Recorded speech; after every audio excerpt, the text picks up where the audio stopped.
Tuh, 2, 3. Assalamualaikum warahmatullahi wabarakatuh. Kami dari kelas 12A. Di sini kami akan membuat video tentang bagaimana pentingnya menjaga cagar budaya bagi generasi muda. Sebelumnya perkenalkan, nama saya Zainul Arifin. Nama saya Alfilia Masya Mirzani. Saya Jan Amelia Silviana. Saya Kesha Valeria Zahra Setiawan. Saya Sabrina Dikayu Puspita. Saya Rifki Mulyana Janiago. Kami berada di Candi Jabung yang berlokasi di Paiton.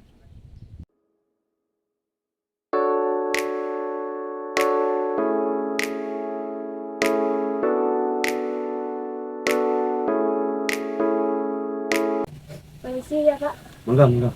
Sebelumnya nama Bapak siapa? Saya Abdurrahman, selaku Jupro Candi Jabung.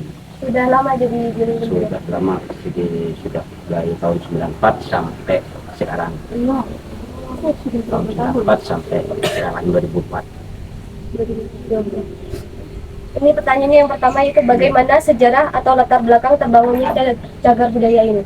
Nah, latar belakang terbangunnya atau berdirinya Candi Jabung ini atas prakarsa Raja Hayam Wuruk terhadap Gajah Mada bahwa untuk membuat sebuah bangunan di daerah timur. Nah, akhirnya Gajah Mada berangkat ke daerah timur melewati Lumajang, terus ke daerah Patintanan, terus ke daerah Taman Sari.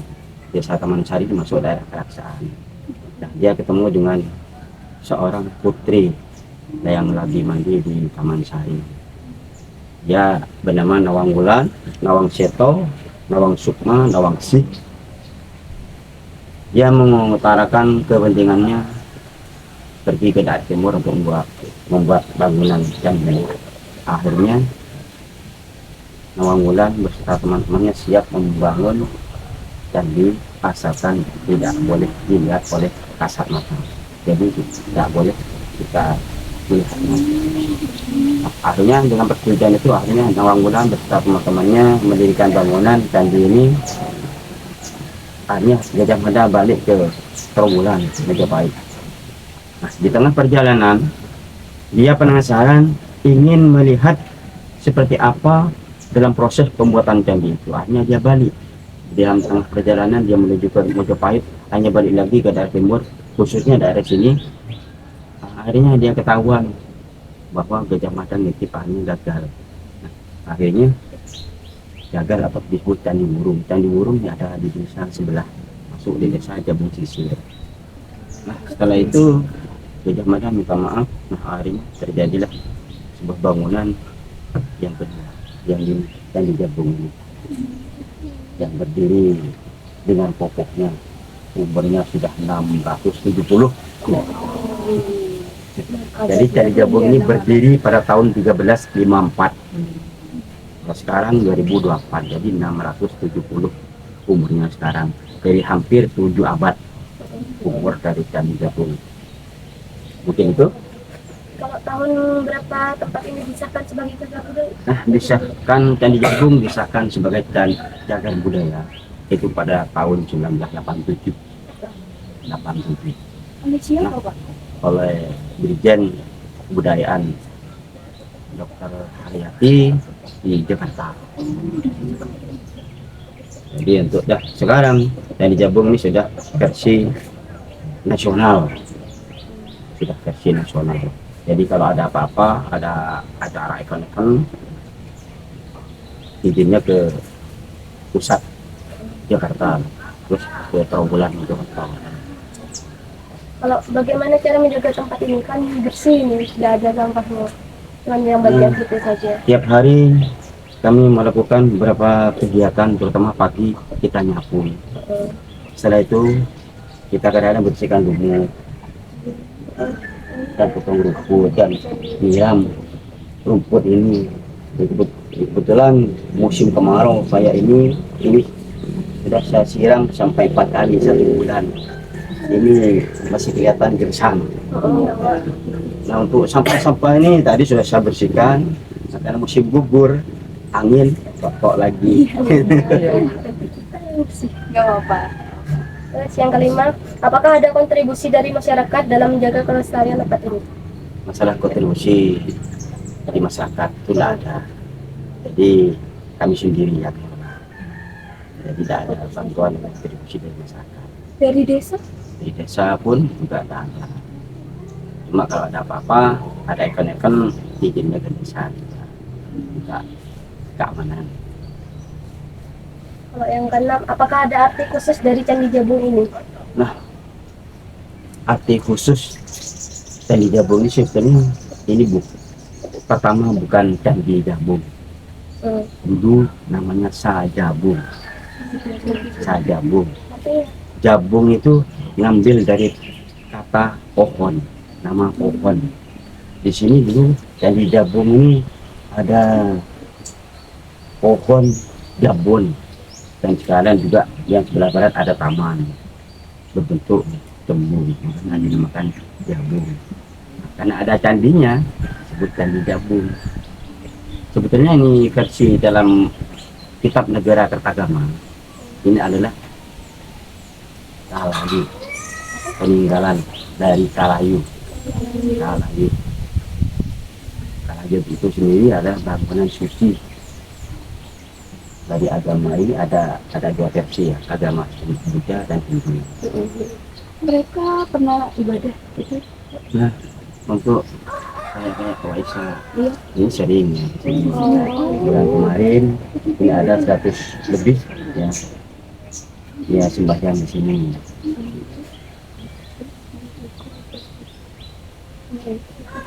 Yang ketujuh, bagaimana fungsi Candi Jabung pada zaman dahulu?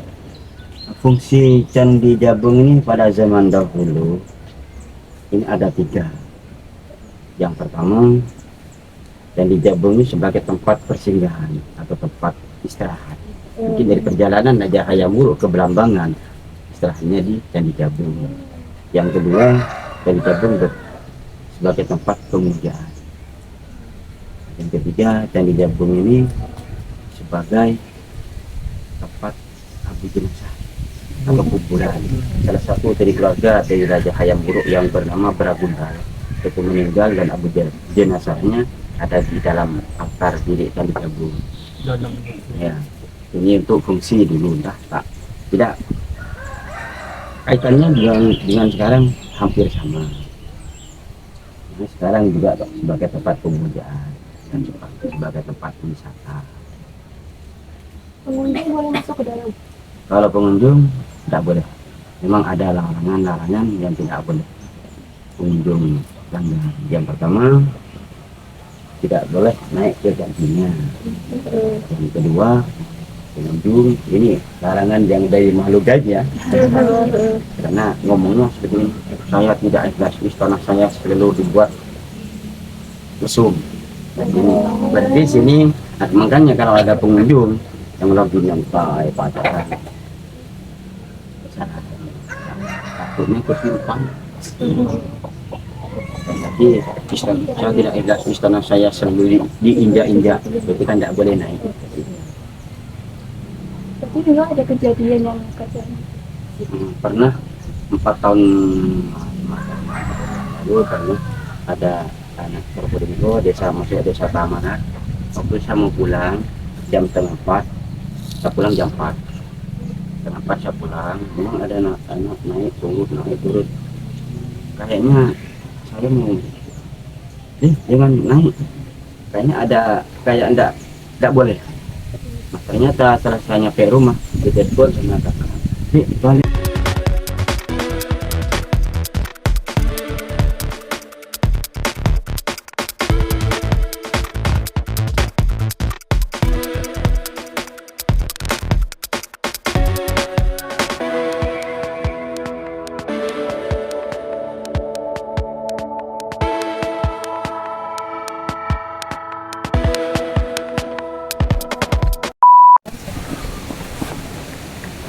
Itu yang bangunan yang betul-betul itu. Yang pertama, yang pertama.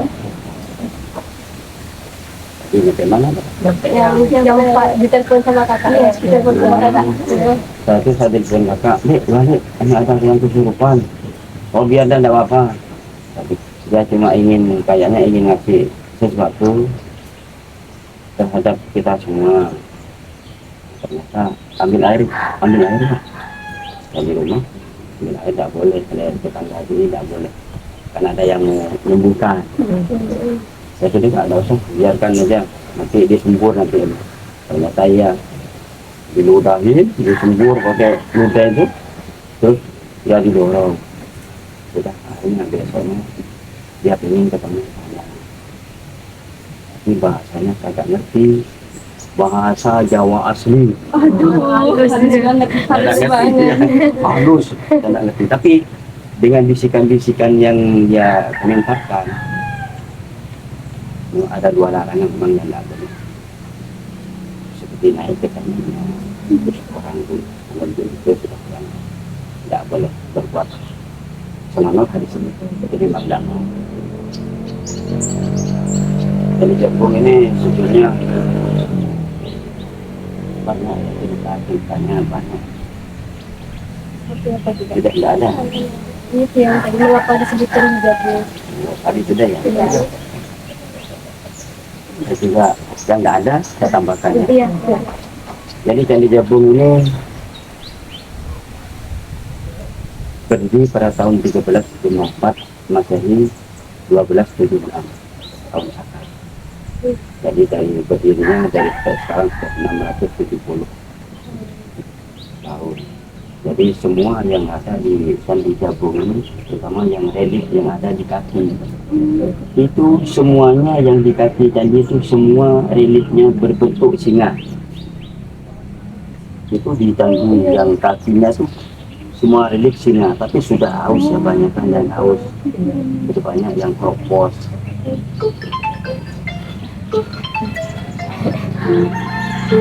Ada ya? Boleh. Halo. Menjadi yang kamu kemarin ya.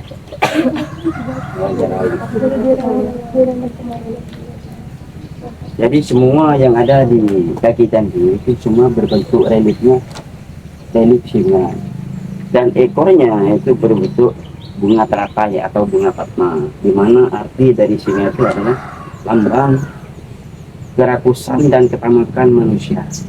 Itu dilambangkan dengan singa. Sedangkan ekornya berbentuk bunga teratai atau bunga padma, itu lambang dari kemakmuran desa ini. Sedangkan yang ada di tubuh ini ada bunderan, ada di tubuh yang sebelah timur ada medalion. Ya kan ya, bunda bawah ini itu sudah ada beberapa relief antara hewan, tumbuh-tumbuhan dan manusia. Tapi kami tidak bisa menyebutkan satu di mana relief hewan, tumbuhan dan manusia itu, karena sudah tidak kelihatan, cuma medalionnya saja. Sedangkan yang paling identik sejarah tentang Banyuwangi ini mengambil dari cerita Sri Tanjung. Nah, Sri Tanjung ini ada relief yang tengah, yang bawahnya tanah itu ada naga, ular. Di bawahnya itu semua relief Sri Tanjung. Ada 19 relief Sri Tanjung. Dia adalah seorang putri tanpa Petra. Dia sangat cantik sekali. Hanya ada penjata yang ingin memiliki, yaitu dengan Raden Senopekso. Akhirnya Raden Senopekso dengan Sri Tanjung kawin. Kebetulan waktu itu pada masa kerajaan Sundarjo dan dengan namanya Sulakrama ya. Terus setelah itu dia ingin memiliki Sri Tanjung. Nah, akhirnya Raden Senopekso diperintah oleh Raja Sulakrama untuk pergi ke Kahyangan untuk nagih hutang. Di mana hutang itu adalah sehelai benang, 2 gulung dan emas. Nah, ternyata dia bingung mau ke Kahyangan, Raden Senopekso tidak bisa terbang. Nah, akhirnya istrinya Sri Tanjung yang punya salah satu kalung Antakusuma pemberian Dewi Durga. Akhirnya dia bisa terbang ke Kahyangan.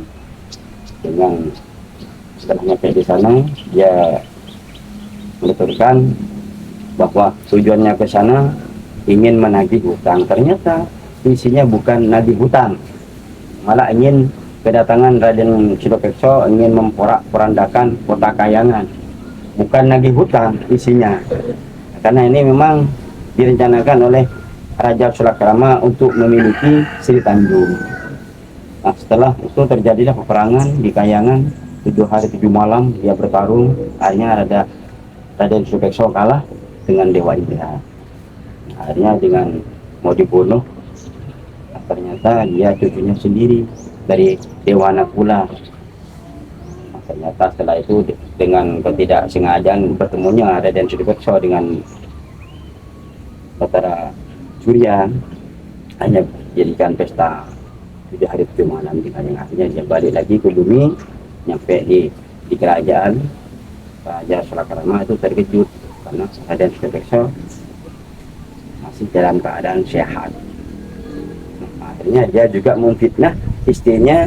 Selama kepergian Raden Supekso, Sri Tanjung minta dijadikan permaisuri. Nah, akhirnya dia dengan marah pulang dari kerajaan Sidoarjo, terus nyampe di rumah langsung dia nyari istrinya ke daerah Perangkutan Perangalas di daerah Banyuwangi. Dia dibunuh di sana, tapi sebelum dibunuh Sri Tanjung mengutarakan 2 patah kata. Nanti setelah saya mati atau dibunuh, seandainya darah saya yang muncrat di tubuh saya wangi, berarti saya tidak salah. Nanti seandainya darah saya muncrat bau, berarti saya yang salah. Ternyata setelah dibunuh bahwa ada di kota mengatakan gubernur bupati Anas karena kesini dia cari silsilah di Tanjung. Dia pernah ke Malang, cuma temunya 1 elit. Akhirnya ketemunya di sini. Saya juga tidak tahu waktu itu dia seorang bupati Anas karena dia nyamar. Dia lagi nyamar dari pengunjung biasa. Saya tahu dari supirnya Pak Rahman. Pak Rahman meminta tolong jangan umum besok-besok, jangan tugas. Dia cari silsilah nama Sri Tanjung yang membaharukan Banyuwangi. Tadi ketemu di Jabung ini. Ini sekilas tentang Candi Jabung. Memang ciri-ciri peninggalan Majapahit memang terbuat dari bata merah dan candinya selalu menghadap ke barat. Jadi candi ini menghadap ke barat ya. Sesuai dengan pintu masuk ya. Pintu masuk yang ciri-cirinya menghadap ke barat itu sudah ada lubang di depan. Pintu masuk itu menghadap ke barat. Itu memang ciri-ciri peninggalan Majapahit. Yang satu, candinya yang menghadap ke barat, bata merah dan mempunyai relief bunga teratai atau bunga padma. Itu ciri-ciri peninggalan Majapahit. Ini udah diperbarui kan dari tahun berapa? Ini Candi Jabung ini direhab, direnovasi pada tahun 1983. Direhab tahun 83. Nah, selesai 87 terus diresmikan sebagai cagar. Nggak semua tapi renovasi. Ya ini yang tubuh ya, tingkat 1, 2. Ini yang kelihatan hitam. Nah, itu kan polos batanya.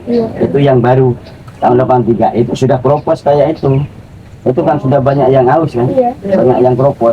Nah, lain bata dengan yang sekarang. Bata yang sekarang kroposnya ausnya seperti itu sudah sekali rusak langsung seperti itu. Untuk yang lama kayak yang untuk yang rusak itu kayak ada lapisan lagi, kayak jajan lapis itu. Dia rusak di dalamnya ada lapisan lagi, kayak bata yang lama. Kalau yang baru ini sudah kroposnya seperti itu. Itu dari tahun 83, berapa tahun dari sekarang itu sudah banyak yang aus, yang kropos. Dan juga kerusakan yang bata yang lama itu tidak ditimbulkan dari faktor luar. Itu ternyata ada faktor dalam. Kayak kita bangun rumah, ada dapur di sana, apa dapur untuk yang depan yang di dalam, misalnya ada sisa, itu akhirnya meledak dari dalam. Itu kayak seperti ini. Nah untungnya tadi meledaknya itu di dalam itu kita bongkar ada lapisan lagi. Jadi seandainya kayak sekarang yang bata sekarang, ya itu sudah kalau kropos hancur sudah seperti itu. Ini sudah, padahal ini sudah katanya ini sudah pesanan, tapi masih banyak kadar pasirnya, khusus dia ini kan tanah liat, tanah Iya. lempong itu dianya. Ini masih unsurnya banyak unsur pasir. Ada lagi? Sudah. Terima kasih banyak ya Pak. kasih, Pak. Mudah-mudahan ilmu yang sedikit dapat bermanfaat bagi kalian. Amin. Dan juga sampai ke sini ini merupakan sejarah ya. Iya. Memang ini sejarah. Iya. Memang betul-betul ada. Mohon maaf, saya juga ngajar sejarah. Saya ngajar di MTS ini. Karena pengangkatannya di sini, saya berhenti dari seorang guru. Berhenti. Memang dulu saya seorang guru sejarah dan IPS. Nah, kalau yang di situ itu ada candi kecil. Nah, yang sana ada itu kan di sudut. Pada umumnya orang nggak tahu, ayo ke dapurnya. Itu bukan dapur ya. Itu bukan dapur, itu candi menara sudut atau sudut pagar keliling. Jadi kalau itu ada 4. Jadi pojok barat, terus yang utara, terus yang timur sini, yang utara sini, terus yang selatan itu ada. Jadi tiap-tiap pojok ini ada. Jadi antara cuma yang ada di sini, yang sini cuma tinggal pondasi saja. Pernah kami mengadakan penggalian dulu, yang pojokan sana 60 cm, tak nyampe 1 meter sudah ketemu pondasinya. Yang sana juga itu. Terus sana pas jalan biasa. Itu tadi menara sudut atau sudut pagar keliling. Kalau fungsinya itu. Waktu pagar, ya. Iya, pagar. Buat pagar pelindung. Kalau menurut dari sudut ke sudut, pernah waktu penggalian pernah kami menemukan kayak, jadi dari 4 penjuru, kayaknya dari sana, dari utara, dari sini, di selatan, kayaknya ada pintu masuk, ada 4 penjuru. Jadi di sini ada pintu masuk, yang sini ada pintu masuk, yang sini ada, yang sini ada. Karena pernah penggalian di sebelah barat sana, kami menemukan bata sekitar panjangnya 6 meter. Itu kayak gardu penjagaan. Jadi dari 4 penjuru ini ada pintu masuk. Karena yang jelas ada tembok kan, dari candi sudut ke candi sudut yang artinya dipisah oleh pintu masuk yang sebelah barat sana.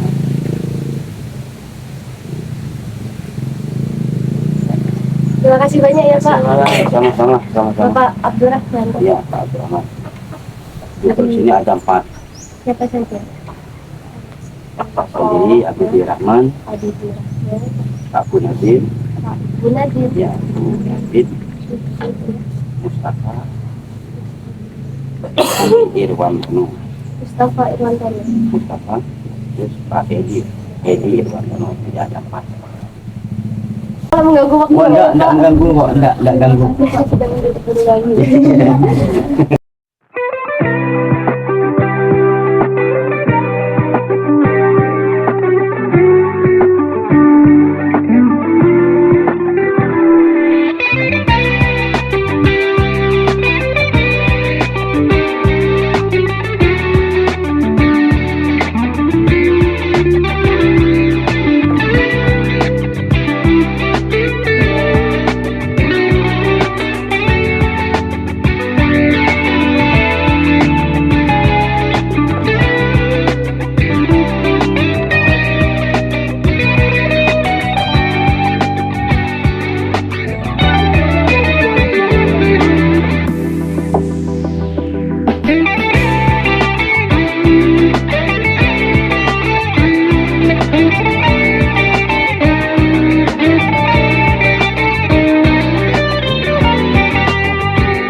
kami di sini akan menjelaskan pentingnya menjaga cagar budaya bagi generasi muda. Yang pertama ada pelestarian identitas dan warisan budaya. Cagar budaya merupakan simbol identitas dan sejarah yang membentuk jati diri bangsa. Generasi muda dapat memahami asal-usul mereka dan bangga akan kekayaan budaya yang diwariskan. Lalu yang kedua adalah pendidikan dan pembelajaran sejarah. Melalui cagar budaya, generasi muda dapat belajar tentang sejarah, tradisi, dan nilai-nilai dari nenek moyang. Yang ketiga, pengembangan kreativitas dan inovasi. Menjaga dan mengembangkan cagar budaya dapat menjadi sumber inspirasi bagi generasi muda untuk menciptakan karya seni, desain, dan inovasi yang memadukan elemen tradisional dengan elemen modern. Yang keempat adalah peningkatan kesadaran lingkungan dan sosial. Dengan ini, generasi muda dapat belajar untuk lebih menghargai lingkungan dan menjaga keberlanjutannya. Yang kelima yaitu daya tarik wisata dan ekonomi lokal. Generasi muda dapat belajar pentingnya pengelolaan aset budaya untuk kesejahteraan ekonomi. Yang keenam adalah pemahaman nilai toleransi dan keberagaman. Melalui interaksi dengan cagar budaya dari berbagai latar belakang, generasi muda belajar menghargai perbedaan dan memperkuat rasa toleransi. Sekian dari kami. Wassalamualaikum warahmatullahi wabarakatuh. Dadah.